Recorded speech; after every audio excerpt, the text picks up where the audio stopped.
Um, well, we've never really dealt with this particular time in Jesus' life. So you're dealing with a 7-year-old boy who's coming to terms with his own powers and special abilities, yet he's still a child. And his parents, how do his parents help him deal with that? I thought that was fascinating.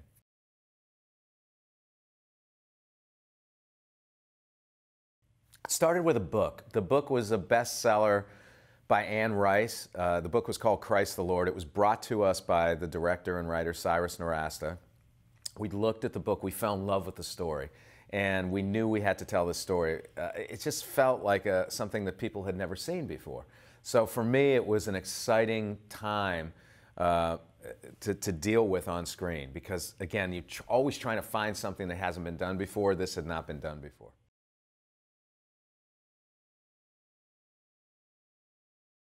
I think he was, the fact that he was such an, I've cast kids in the past, cast kids in Harry Potter and Home Alone, and so I know the drill when it comes to looking at thousands and thousands of videotapes and trying to find the right kid. With Adam, we found a kid who could actually do an entire scene, and he lost himself in the scene. He embodied that character. I'd never seen that with an actor that young. I was really impressed. And he had this photogenic sort of haunted quality. The camera loved him, so that was an easy choice. I don't know.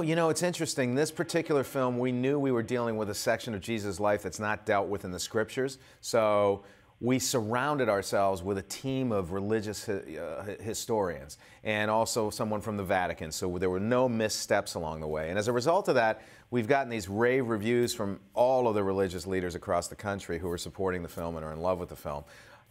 So I think it's tough to just brand something a religious film. It's a great story, and that's why we wanted to make the movie.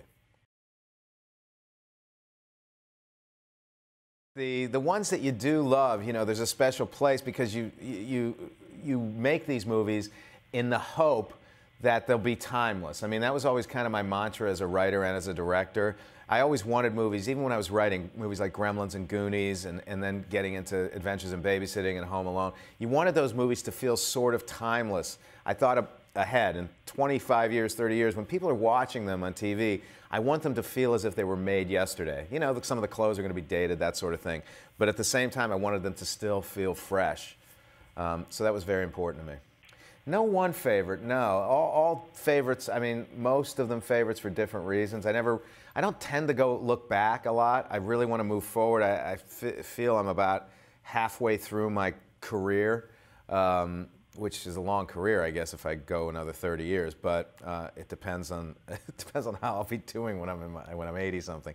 But for me, it's really important that I look ahead and don't look back.